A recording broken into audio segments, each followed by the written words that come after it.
1 യോഹന്നാൻ 2:16-17 വാക്യങ്ങൾ. ജഡമോഹം, കൺമോഹം, ജീവനത്തിൻ്റെ പ്രതാപം. ഇങ്ങനെ ലോകത്തിലുള്ളതെല്ലാം പിതാവിൽ നിന്നല്ല, ലോകത്തിൽ നിന്നത്രേ ആകുന്നു. ലോകവും അതിൻ്റെ മോഹവും ഒഴിഞ്ഞു പോകുന്നു. ദൈവേഷ്ടം ചെയ്യുന്നവനോ എന്നേക്കും ഇരിക്കുന്നു. ഒരു ദൈവവൈതലിന് ദൈവിക സ്വഭാവത്തോട് അനുരൂപമായ സ്വഭാവ ഗുണങ്ങൾ ഉണ്ടായിരിക്കണം.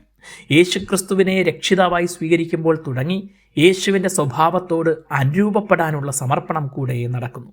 പെട്ടെന്നൊരു ദിവസം കൊണ്ട് അത് സംഭവിക്കുകയില്ല. യേശുവിനെ സ്വീകരിക്കുമ്പോൾ നാം വീണ്ടും ജനനം പ്രാപിച്ച ദൈവപൈതലായിത്തീരുന്നതിനാൽ അത് നമ്മുടെ ആത്മാവിൽ പുതു സൃഷ്ടി നടത്തുന്നതിനാലുള്ള വലിയ രൂപാന്തരം ഉറപ്പായും സംഭവിക്കും.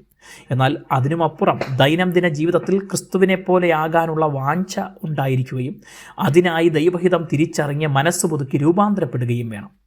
ഇതിനെതിരെ നമ്മിൽ തന്നെ യുദ്ധം ചെയ്യുന്ന സ്വഭാവങ്ങളെയാണ് ഇവിടെ 3 വിഭാഗങ്ങളായി തിരിച്ചു പറയുന്നത്.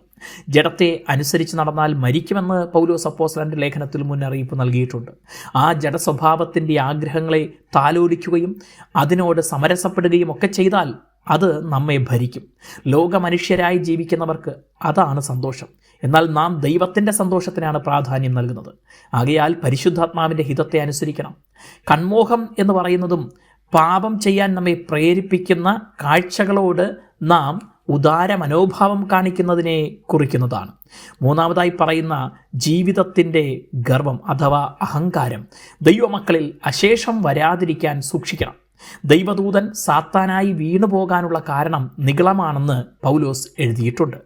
ലൗകിക സ്വഭാവങ്ങളായ ഇവയെ ത്യജിക്കുകയും ജയിക്കുകയും ചെയ്ത് ദൈവഹിതം ചെയ്യുന്നവർ നിത്യജീവനിൽ വസിക്കും. ഈ ലോകം ഒഴിഞ്ഞു പോകുന്നതാകയാൽ ലോകമോഹങ്ങളും താൽക്കാലികങ്ങളാണ്. എന്നാൽ ദൈവത്തോടുള്ള വാസം നിത്യമാകയാൽ അതിന് പ്രാധാന്യം കൊടുക്കുന്നവർ ലോകത്തെ ത്യജിച്ച് ദൈവേഷ്ടം ചെയ്യും. God bless you.